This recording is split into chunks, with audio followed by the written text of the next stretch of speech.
ಏನ್ರಿ ಇದು love full ನನ್ ಕೈಗೆ ಕೊಟ್ರಿ? ಇದು ನನ್ ಪ್ರೀತಿ. ಹಾಗಾದ್ರೆ ನೀವು ನೀವು ಥ್ಯಾಂಕ್ ಯು ಪೂಜಾ. ಹಾ, ಇಷ್ಟೋ ತನಕ ಪೂಜಾ ಅವರೇ ಅಂತ ಇದ್ರಿ, ಈಗ ಪೂಜಾನಾ? ಇರ್ಲಿ ಬಿಡಿ, ಬನ್ನಿ ಕೇಕ್ ಕಟ್ ಮಾಡಿ. ಸಾರಿ ಖುಷಿಲಾಗಿ ಮಾಡ್ಬಿಟ್ಟೆ. ರೋಹಿಣಿ ಅವರೇ, ಇದೇನಿದು ನೀವು ದೋಸೆ ಮಾಡ್ಕೋತಿದ್ದೀರಾ? ಮಾಡ್ಕೊಳ್ಳೋ ಹಾಗೆ ಮಾಡಿದಿರಲ್ಲ. ನನಗೇನ್ ಬೇಕೋ ಅದನ್ನ ನಾನೇ ಬೇಯಿಸ್ಕೊಂಡು ತಿನ್ಬೇಕಂತೆ, ಅತ್ತೆ ಆರ್ಡರು. ನೀವ್ ಈ ಕಡೆ ಬನ್ನಿ, ನಾನು ಮಾಡ್ಕೊಡ್ತೀನಿ. ಬೇಕಾಗಿಲ್ಲ. ಯಾಕೆ ಹೇಳಿ? ಇದನ್ನು ನೀವು ರೆಕಾರ್ಡ್ ಮಾಡ್ಕೊಂಡ್ಬಿಟ್ಟು ನೀವು ಗಂಡ ಹೆಂಡತಿ ಸೇರ್ಕೊಂಡು ಅತ್ತೆ ಮಾವಂಗ ಅದನ್ನ ತೋರಿಸಿ ನನಗೆ ಹೊಡ್ತೀರಾ? ಅಲ್ಲ ರೋಹಿಣಿ ಅವರೇ, ಸಂತೋಷ ಆಗ್ತಿರ್ಬೇಕಲ್ವಾ ನಿಮ್ಗೆ? ಹಾ, ಒಬ್ಳು ಕಷ್ಟ ಪಡ್ತಿರೋದನ್ನ ನೋಡಿ ತುಂಬಾ ಖುಷಿ ಆಗ್ತಿರ್ಬೇಕಲ್ವಾ? ಏನಿದು ಅಮೋಘವಾಗಿ ಅತಿ ಸುಂದರವಾದ ಚಿಟ್ಟ ದೋಸೆ ಮಾಡ್ತಿದ್ದೀರಾ ರೋಹಿಣಿ ಅವರೇ? ರೋಹಿಣಿ ಅವರೇ, ನಿಮ್ಮನ್ನ ನೋಡಿದ್ರೆ ಏನ್ ಅನಿಸ್ತಿದೆ ಗೊತ್ತಾ? ಟರ್ಮ್ ಮುಗಿಯಕ್ಕಿಂತ ಮುಂಚೆ ಪದವಿ ಕಳ್ಕೊಂಡಿರೋ ಒಂದು ಮಂತ್ರಿ ವಿಧಾನಸೌಧದ ಮುಂದೆ ನಿಂತಿರೋ ಕಾಣ್ತಿದ್ರ. ಅಯ್ಯೋ, ಹೇಗಿದ್ರಿ? ಹೇಗಾಗೋಗಿದ್ದೀರಾ ರೋಹಿಣಿ ಅವರೇ ನೀವು? ಫೇವ್ರೆಟ್ ಸೊಸೆ, Malaysian breed, born with golden spoon ಅಂತೆಲ್ಲ ಹೊಗಳಿಸ್ಕೊತಿದ್ದವ್ರು ನೀವು ಈಗ ಅವಮಾನ ಮಾಡಿಸ್ಕೊಂಡು ಒಂದ್ ಮೂಲೆ ಕೂತಿದ್ದೀರಾ. ನಗ್ತೀರಾ? ನಗಿ, ಹೊಟ್ಟೆ ಹುಣ್ಣಾಗೋಷ್ಟು ನಗಿ. ಇವ್ರಿಗೆ ಅವಮಾನ ಆಗ್ತಿರೋದನ್ನ ನೋಡಿ ತುಂಬಾ ಸಂತೋಷ ಆಗ್ತಿರ್ಬೇಕಲ್ವಾ ನಿಮ್ಗೆ? ಓ ಎಲ್ಲ ಎಕ್ಸ್ಕ್ಯೂಸ್ ಮೀ, ಈ ಕಾಮನ್ ಸೆನ್ಸ್ ನೀವು ಸುಳ್ಳು ಹೇಳಕ್ಕಿಂತ ಮುಂಚೆ ನಿಮಗೆ ಇರ್ಬೇಕಿತ್ತು. ಕನ್ನಡಿಯಲ್ಲಿ ಈ ದೋಸೆ ಹಿಟ್ಟನ್ನ ತೋರಿಸಿ ಇದೇ ಚಂದ್ರ ಅಂತ ಪ್ರೂವ್ ಮಾಡಕ್ ಹೊರಟಿದ್ರಿ, ಆಗ್ಬೇಕಿತ್ತಿದೆಲ್ಲ ನಿಮ್ಗೆ. ಮತ್ತೆ ನಿಮ್ಗೆ ಏಟ್ ಕೊಡ್ಬೇಕಾದ್ರೆ ನಮ್ ಯಾರಿಗೂ ಅಯ್ಯೋ ಪಾಪ ಅಂತ ಅನ್ಸೇ ಇಲ್ಲ. ಇನ್ಫ್ಯಾಕ್ಟ್ ಇವ್ರು ಯಾಕೆ ಇಷ್ಟೊಂದು ಸುಳ್ಳು ಹೇಳಿದ್ರು ಅಂತ ನಾವ್ ಯೋಚನೆ ಮಾಡ್ತಿದ್ವಿ ಗೊತ್ತಾ? ಅಂಡ್ ಆಲ್ಸೋ ಸೂರ್ಯ ಅವ್ರು ಹೇಳ್ತಾ ಇದ್ರು, ಇನ್ನೂ ತುಂಬಾ ಸುಳ್ಳು ಹೇಳಿದೀರಾ ಅಂತ. ಅದೇನೋ ಮನೋಜ್ ಅವರು ಮುಂಚೆ ನನ್ಗೇನು ಗೊತ್ತಿಲ್ಲ ಅಂತ ಹೇಳ್ತಿದ್ದವ್ರು ಸಡನ್ ಆಗಿ ರೋಹಿಣಿ ನನಗೆ ಮುಂಚಿತವಾಗಿ ಎಲ್ಲ ಹೇಳ್ಬಿಟ್ಟಿದ್ದಾಳೆ ಅಂತ ಹೇಳ್ತಿದ್ದಾರೆ. ಮಕ್ಕಳು ಮಾಡೋ ಅಂತ ಮಿಸ್ಟೇಕ್ಸ್ ಹೋಗಿ ನೀವು ಮಾಡಿದಿರಲ್ಲ. ವಿಧಿ ನೋಡಿ ಹೇಗೆ ನಿಮಗ್ ಕೈ ಕೊಟ್ಟಿದೆ ಅಂತ. ಛಾಯಾ ಅವರು ಸೂರ್ಯ ಅವ್ರ ಕೈಗೆ ಸಿಕ್ಕಾಕೊಂಡ್ರು, ಮೇಕೆ ಮಂಜಣ್ಣ ಕೂಡ ಅವ್ರ ಕೈಗೆ ಸಿಕ್ಕಾಕೊಂಡ್ರು. ಒಟ್ನಲ್ಲಿ ನಿಮ್ ಗತಿ ಅದೋ ಗತಿ ಆಗೋಗಿದೆ. ಅವ್ರಾಗೆ ಸಿಕ್ಬೀಳಿಲ್ಲ ಶ್ರುತಿ, ಇವ್ರೆ ನನ್ನ ಹಿಂದೆ ಬಿದ್ದಿದ್ದು. ಬೇಕು ಅಂತ ಒಂದ್ ಹೆಣ್ಣಿನ ಜೀವನದಲ್ಲಿ ಆಟ ಆಡ್ಬಿಟ್ರು. ಇದಕ್ಕೆಲ್ಲ ಆಪೋಸಿಟ್ ರಿಯಾಕ್ಷನ್ ಇರುತ್ತೆ ಅನ್ನೋದೇ ಮರ್ತು ಬಿಟ್ಟಿದ್ದಾರೆ ಈ ಗಂಡ ಹೆಂಡತಿ. ಹೇಗೆ ನಾವ್ಯಾಕೆ ನಿಮ್ಮಿಂದೆ ಬೀಳ್ಬೇಕು? ಅಲ್ಲ, ಛಾಯಾ ಅವ್ರ ಪರಿಚಯ ನಮ್ಗೆ ಹೇಗಿತ್ತು? ಛಾಯಾ ಅವರೇ ಕ್ಯಾಬ್ ಬುಕ್ ಮಾಡ್ಕೊಂಡು ನಮ್ ಹಿಂದೆ ಬಂದಿದ್ದು, ಆಮೇಲೆ ಕನ್ನಡಕ ಕೊಟ್ಟಿದ್ದು, ಸಿಕ್ ಬಿದ್ದಿದ್ದು. ಆಮೇಲೆ ಆ ದಿನಕ್ಕಂದಿನ ದಿನೇಶ ಮೇಕೆ ಮಂಜಣ್ಣನೇನವ್ರೆ ಅವರು ನೀವಿದ್ದ ಜಾಗದಲ್ಲೇ ಇದ್ದಿದ್ದು. ನಿಮ್ ಕಣ್ಣಿಗೆ ಬೀಳ್ದೆ ನಮ್ ಕಣ್ಣಿಗೆ ಬಿದ್ರು. ಅಲ್ಲ, ಅದ್ರಲ್ಲಿ ನಮ್ ತಪ್ಪೇನಿದೆ ಅಂತ. ಅಂಡ್ ಆಲ್ಸೋ ರೋಹಿಣಿ ಅವರೇ, ನೀವೇ ಅವ್ರನ್ನ ಮನೆ ಕರ್ಕೊಂಬಂದು ಇಂಟ್ರೊಡ್ಯೂಸ್ ಮಾಡಿದ್ದು. ಅವ್ರ ಅಡಿಗೆ ಬಟ್ಟನ್ ತರ ಓಡಾಡ್ತಿದ್ರೆ ಹೇಗೆ ಹೇಳಿ? ಒಟ್ನಲ್ಲಿ ವಿಧಿ ಲೆಕ್ಕ ಪಕ್ಕ ಇತ್ತು ನೋಡಿ. ನೀವ್ ಮಾಡಿದ ಮೋಸಕ್ಕೆ ದಂಡ ಸರಿಯಾಗಿ ತೆತ್ತಿದೀರಾ. ವಿಧಿ ಯಾರ್ದು ಒಬ್ರು ಜೀವನದಲ್ಲಿ ಮಾತ್ರ ಇರಲ್ಲ ಶ್ರುತಿ. ಇವತ್ತು ನನ್ನನ್ ನೋಡಿ ನಗ್ತಿರೋರು ನಾಳೆ ಬಾಯಿ ಮೇಲೆ ಬೆರಳಿಟ್ಕೊಳ್ಳೋ ಹಾಗೆ ಬದುಕಿ ತೋರಿಸ್ತೀನಿ. ಬೆಳಿತೀನಿ, ನ್ಯಾಯವಾಗಿ ನಿಷ್ಠೆಯಿಂದ ಬೆಳೆದು ತೋರ್ಸಿದ್ರೆ ಮೊದ್ಲು ಸಂತೋಷ ಪಟ್ಟಿದ್ದೆ ನಾವು ರೋಹಿಣಿಯವರೇ. ಇನ್ನೊಬ್ರು ದುಡ್ಡು ತಿಂದು ಇನ್ನೊಬ್ರು ಮೋಸ ಮಾಡಿ ಬದುಕ್ಬೇಡಿ ಅಷ್ಟೇ. ಕಡಕ್ ದೋಸೆ ಶ್ರುತಿ. ಅಲ್ಲ, ಆದ್ರೂ ಹೀಗ್ ನೇರವಾಗಿ ಅವಮಾನ ಮಾಡೋದ್ ಸರಿನಾ? ಸರಿನೇ. ನಿಮ್ಗ್ ಗೊತ್ತಾ ಅವ್ರ ಅತ್ತೆ ಹತ್ರ ನಿಮ್ ಬಗ್ಗೆ ಹೇಗೆಲ್ಲ ಮಾತಾಡ್ತಾರೆ ಅಂತ? ಬೆಂಕಿ ಹಚ್ಚೋರ್ಗೆ ಬಿಸಿಯಿಂದ ಹೆದ್ರೋದು ಏನ್ ಚೆನ್ನಾಗಿರತ್ತೆ ಹೇಳಿ? ಅದಕ್ಕೆ ಸಸ್ವರ್ಯ ಕೊಟ್ಟೆ. ಮನೋಜ್, ನಿದ್ದೆ ಮಾಡಿಲ್ಲ, ಯಾಕಿನ್ನೂ ಎದ್ದೇ ಇದ್ದೀರಾ? ಯಾಕೆ ಮನೋಜ್? ಮನೋಜ್ ಎಲ್ಲಿಗೂ ಹೋಗ್ತಿದ್ಯಾ? ಮಲಗದ್ ಬೇಡವ ನಾನು? ಅದಕ್ಕೆ ಚಾಪೆ ದಿಪ್ಪೆಲ್ಲ ಇಟ್ಕೊಂಡು ಎಲ್ಲಿಗೂ ಹೋಗ್ತಿದ್ಯಾ? ನಾನು ಮಲಗನ ಅಂತ ಹೋಗ್ತಿದ್ದೀನಿ. ಅಲ್ಲ, ಯಾಕೆ? ಓ,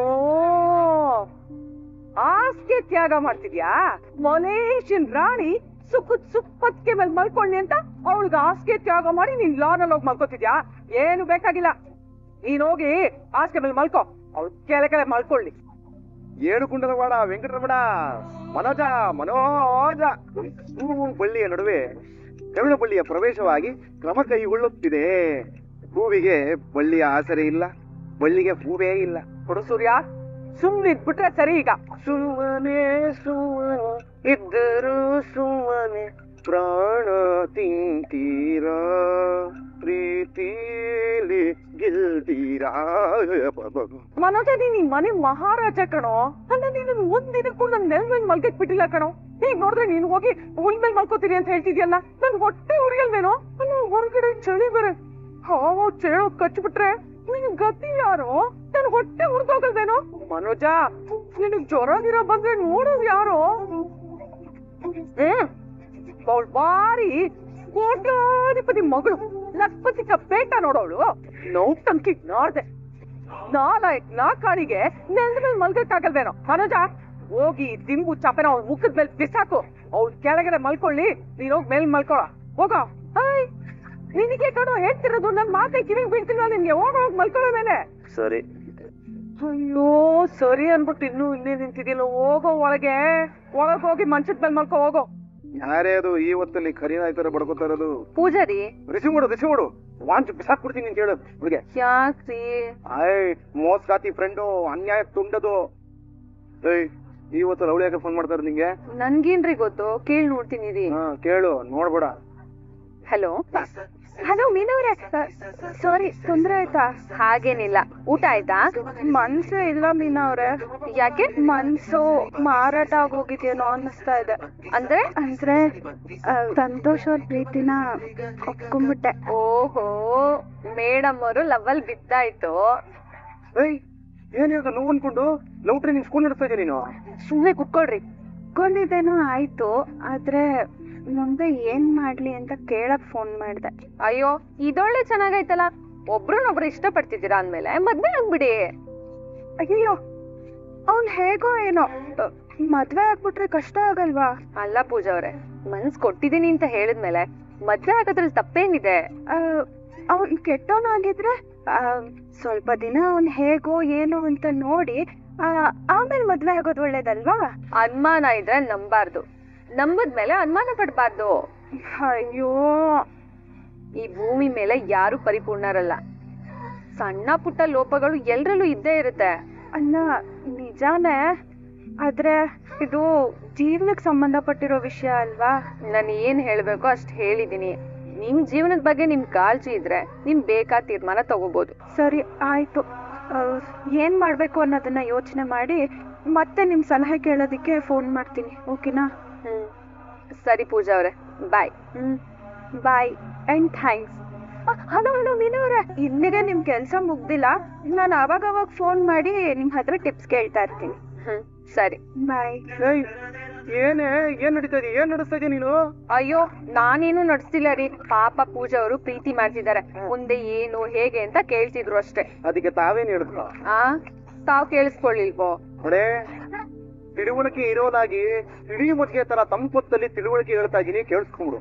ಇವರೆಲ್ಲ ಒಂದೇ ಗ್ಯಾಂಗು. ಆ ಪೌಡ್ರಮ್ಮ ಮಾಡಿದ ನಾಟಕದಲ್ಲಿ ಇವಳು ಮುಖ್ಯ ಪಾತ್ರಧಾರಿ. ಅವಳು ಸ್ಟಮಕ್ ಬರ್ನಾಗೋಗ, ಅವಳು ಕತ್ತು ಹಂಗೆ ಟರ್ನಾಗೋಗ.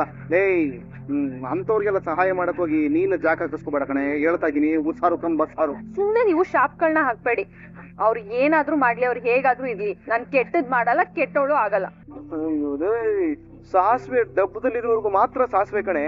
ಒಂದ್ ಕಿತ ಅದು ಸಾರಲ್ಲಿ ಬಿದ್ದೋದ್ಮೇಲೆ ಅದು ಸಾರ್ ಅಂತಾನೆ ಅನ್ನಿಸ್ಕೊಳ್ಳೋದು. ಅದ್ರ ಐಡೆಂಟಿಟಿನೇ ಇರಕ್ಕಿಲ್ಲ.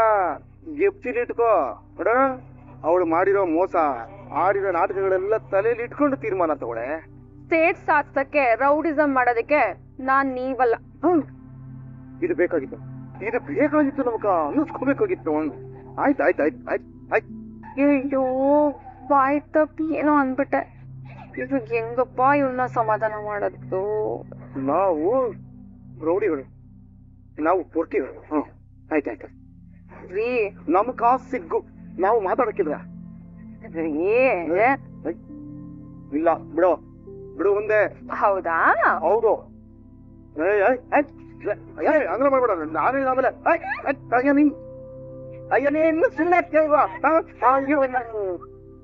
ಸಮಾಧಾನ ಆಯ್ತಾ? ಸಮಾಧಾನ ಅಲ್ಲ, ಸುಸ್ತಾಯ್ತು. ಏನೋ ಗೊತ್ತಿಲ್ದಲ್ಲ ಅಂದ್ಬಿಟ್ಟೆ. ಆಯ್ತು, ಈಗ ನಿಮ್ ಕೋಪ ಕಮ್ಮಿ ಆಗ್ಬೇಕಂದ್ರೆ ನಾನು ಏನ್ ಮಾಡ್ಬೇಕು?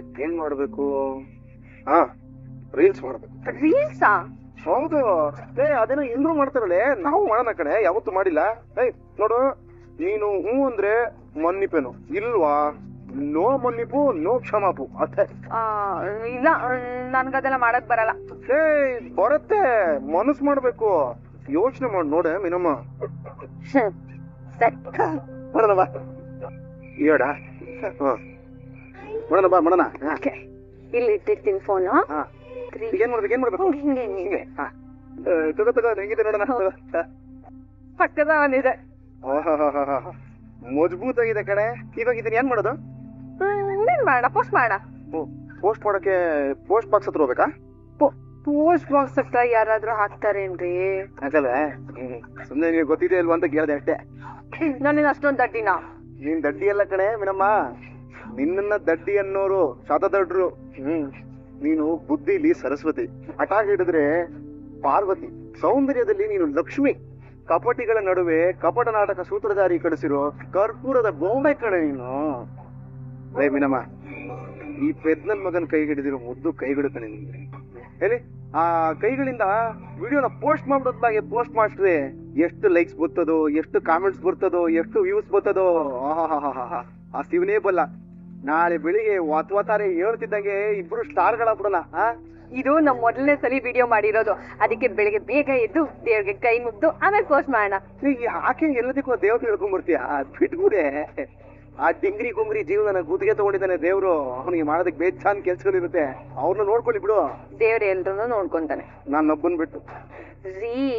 ಮತ್ತೆ ಇನ್ನೇನು, ಈ ನನ್ನ ಮಗನ ನನ್ನ ಕೈಯಲ್ಲಿ ಮೇಂಟೈನ್ ಮಾಡಕ್ಕಾಗಲ್ಲ ಶಿವ ಅಂತ ಆ ಶಿವನೇ ಈ ಶಿವಾತ್ಮಿಕೆ ನನ್ನ ಜೀವನದಲ್ಲಿ ಕಳಿಸಿದ್ದಾನೆ. ವಿನಾ, ನೀನು ನನ್ನನ್ನ ಚೆನ್ನಾಗಿ ನೋಡ್ಕೊಳ್ಳೋಷ್ಟು ಆ ದೇವ್ರು ಕೂಡ ನೋಡ್ಕೊಡಲ್ಲ. ವಿನಾ, ಒಂದ್ ಮಾತಾಡ್ಲ, ಮುಗಿಸ್ಕೋಬಾರ್ದು. ಇಲ್ಲ ಹೇಳಿ. ಅದು ಐ ಲವ್ ಯು.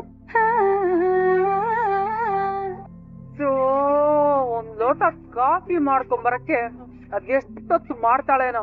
ಏ ಮೀನಾ, ಕಾಫಿ ರೆಡಿ ಆಗಿಲ್ವೇನೆ? ಅಯ್ಯೋ, ಇಷ್ಟು ದೂರ ಯಾರತ್ತು ಹೋಗ್ತಾನೆ? ಮುಟ್ಟಿದ ಕೈ ಫ್ರಾಕ್ಚರ್ ಆಗಿ ಹೋಗುತ್ತೆ ಗುಂಗ್ರಿ. ನಾನು ವಸ್ತು ಯಾವ್ದು ಮುಟ್ಬಾರ್ದು ಅಂತ ಹೇಳಿಲ್ವಾ ನಿನ್ಗೆ?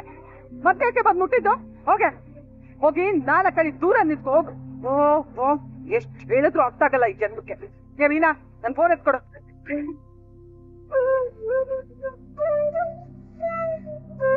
ಹಲೋ ಊರ್ಮಿಳಾ, ಹೇಗಿದ್ಯಮ್ಮ? ಸೂಪರ್ ಅತ್ತೆ, ನೀವ್ ಹೇಗಿದ್ದೀರಾ? ನನಗೇನ್ ಬಿಡಮ್ಮ, ಇಷ್ಟು ವರ್ಷ ಚೆನ್ನಾಗೇ ಇದ್ದೆ. ಆದ್ರೆ ಈಗೊಂದ್ 5-6 ದಿನದಿಂದ ಶನಿ, ರಾಹು, ಕೇತು ಎಲ್ಲ ಬಂದು ಒಕ್ಕರ್ಸ್ಕೊಂಡ್ಬಿಟ್ಟಿದೆ. ಅಯ್ಯೋ, ಯಾಕೆ ಹೇಳ್ತ್ಯಾ? ಕಾಟ ತುಂಬಾ ಜಾಸ್ತಿ ಆಗೋಗಿದೆ. ಒಂದ್ ಗ್ರಹ ಶಾಂತಿ ಮಾಡ್ಸೋದಲ್ವಾ? ಹಿಂಗೆ ಶಾಂತಿನೇ ಪೂಜೆ ಮಾಡ್ತಿರೋದು. ಗ್ರಹಗಳಿಗೆ ಗ್ರಹಚಾರ ಬಿಡಿಸೋ ಪೂಜೆ. ಸಕ್ಕರೆ ಬಂಕೆಯಲ್ಲಿ ಸಿಕ್ಕಾಕೊಂಡ್ರೆ ಗ್ರಹಗಳು ಬದುಕೋದುಂಟೆ. ಅದೇ ಈ ಸೋದ್ರ ಸೊಸೆ ಕಾಲ್ ಮಾಡೋವರೆಗೂ ನಿಮಗ್ ನನ್ ನೆನ್ಪೇ ಆಗ್ಲಿಲ್ಲ ಅಲ್ವಾ? ಅಯ್ಯೋ, ನಿನ್ನೆನ್ ಮರೆಯೋದುಂಟೇನಮ್ಮ? ಉಂಟೆ 3 ಜನ ಮಕ್ಳು ಮದ್ವೆ ಮಾಡಿದ್ರಿ, ಒಬ್ರು ಮದ್ವೆಗಾದ್ರೂ ನನ್ನನ್ ಕರೆದ್ರಾ? ಅಯ್ಯೋ, ಇನ್ನಿದ್ ಕತೆ ಯಾಕೆ ಹೇಳ್ತೀಯಮ್ಮ? 3ನೇ ಒಂದ್ ಮದ್ವೆಗ್ ನನ್ನೇ ಕರೀಲಿಲ್ಲ. ಅದೇನೋ ಲವ್ ಅಂತೆ ಲವ್. ಅವ್ರವ್ರೇ ಮದುವೆ ಮಾಡ್ಕೊಂಡು 1 ವಾರ ಆದ್ಮೇಲೆ ಬಂದು ಅಕ್ಷತೆ ಹಾಕಿ ಅಂತ ಹೇಳಿದ್ರು. ಏನೇನೋ ಸಮಸ್ಯೆ ಕಣಮ್ಮ, ಅದಕ್ಕೆ ಕರೆಯಕ್ಕಾಗ್ಲಿಲ್ಲ. ಆ ಸಮಸ್ಯೆಗಳನ್ನೆಲ್ಲ ಪಕ್ಕಕ್ಕಿಟ್ಟು ಈಗ್ಲೇ ನಮ್ಮನೆಗೆ ಮನೆಯವ್ರನ್ನೆಲ್ಲ ಕರ್ಕೊಂಡು ಹೊರಟು ಬಂದ್ಬಿಡಿ. ಏನಕ್ಕಮ್ಮ? ನಮ್ ಪ್ರೆಸ್ಗೆ 100ನೇ ವರ್ಷದ ವಾರ್ಷಿಕೋತ್ಸವ ನಡೀತಾ ಇದೆ. ನಾವು ಪಬ್ಲಿಷ್ ಮಾಡೋ ಪೇಪರು ಗ್ರ್ಯಾಂಡ್ ಆಗಿ ಸೇಲ್ ಆಗ್ತಿದೆ, ಅದ್ರಲ್ಲೂ ಮಾವ ಬರೀತಿರೋ ಕವನಗಳಿಂದ. ಹಾಗಾಗಿ ನೀವೆಲ್ಲರೂ ಮನೆಗೆ ಹೊರಟು ಬರ್ಲೇಬೇಕು. ನೀವು ನಿಮ್ ಮನೆಯವರು ಅಂದ್ರೆ ನಾನು ನನ್ನ ಗಂಡ ಮಾತ್ರ ಬರೋದು. ಈ ರಾಹು ಕೇತುನೆಲ್ಲ ಕರ್ಕೊಂಬರಕ್ಕಾಗಲ್ಲ. ಅಯ್ಯೋ ಅತ್ತೆ, ನಮ್ ಮನೇಲಿ ಒಂದ್ ಶನಿ ಇದೆ, ಅದ್ರ ಜೊತೆ ಆಟ ಆಡ್ಕೊಂಡಿರ್ತಾರೆ, ಪರವಾಗಿಲ್ಲ, ಕರ್ಕೊಂಡ್ ಬನ್ನಿ. ಅಯ್ಯೋ, ಅದಂಗಲ್ಲ ಊರ್ಮಿಳಾ. ಅತ್ತೆ, ನೀವ್ ಮಾವನ್ ಕೈಲಿ ಫೋನ್ ಕೊಡಿ. ಇರು ಈಗ ಬಂದ್ರು ಕೊಡ್ತೀನಿ ಇರೋದು. ಹೇಳಪ್ಪ ಊರ್ಮಿಳಾ. ಮಾವ, ನೀವ್ ಬರಿತಾ ಇರೋ ಕವನಗಳು ತುಂಬಾ ಫೇಮಸ್ ಆಗಿದೆ. ನಾನು ಅತ್ತೆಗೆ ಎಲ್ಲಾ ವಿಷಯ ಹೇಳಿದೀನಿ, ಹಾಗಾಗಿ ಎಲ್ರು ಮನೆಗೆ ಹೊರಟು ಬಂದ್ಬಿಡಿ. ಸರಿನಮ್ಮ, ಎಲ್ಲರೂ ಕರ್ಕೊಂಡ್ ಬರ್ತೀನಿ. ಥ್ಯಾಂಕ್ ಯು ಮಾವ, ಬಾಯ್. ಅಯ್ಯೋ ರೀ, ಮುಖ ನೋಡಿದ್ರೆ ಹಂಗೆ ತಿಂದು ತಂತಿ ಮೇಲೆ ನೇತಾಕರ ಅನ್ಸುತ್ತೆ. ಇವನ್ನೆಲ್ಲ ಕರ್ಕೊಂಡು ಹೋಗ್ಬೇಕಾ ಅಲ್ಲಿಗೆ? ನಾನೇನ್ ಬರಲ್ಲ ಬಿಡಿ ಅತ್ತೆ. ಇಲ್ಲಮ್ಮ, ಎಲ್ರು ಹೋಗೋಣ. ರೀ ಶಾಂತಿ, ಎಲ್ರಿಗೂ ಒಂದ್ ಚೇಂಜ್ ಓವರ್ ಬೇಕಾಗಿದೆ. ಕಾಯಿಲೆ ಬಂದ್ ಮನುಷ್ಯ 4 ಗೋಡೆಗಳ ಮಧ್ಯೆನೇ ಇದ್ರೆ ದೇಹದ ಆರೋಗ್ಯ ಮಾತ್ರ ಅಲ್ಲ, ಮನಸ್ಸಿನ ಆರೋಗ್ಯದಿಂದನೂ ಹೋಗ್ಬಿಡ್ತಾನೆ. ಹೊರಗೆ ಬರ್ಬೇಕು.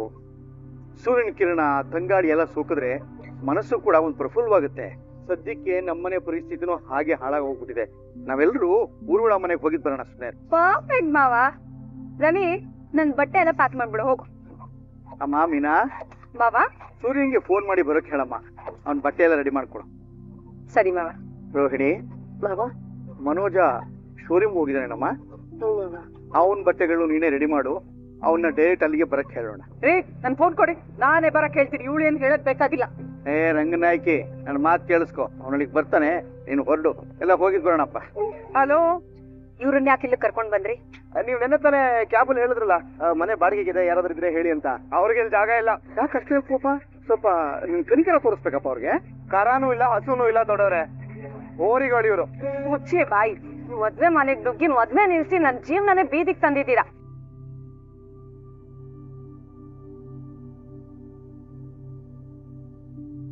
ವಿಡಿಯೋ ಇಷ್ಟ ಆಗಿದ್ರೆ ಲೈಕ್ ಮಾಡಿ, ಸಬ್ಸ್ಕ್ರೈಬ್ ಮಾಡಿ, ಎಲ್ರಿಗೂ ಕೂಡ ಶೇರ್ ಮಾಡಿ. ವಿಡಿಯೋ ನೋಡಿದ್ದಕ್ಕಾಗಿ ಎಲ್ರಿಗೂ ಕೂಡ ಧನ್ಯವಾದಗಳು.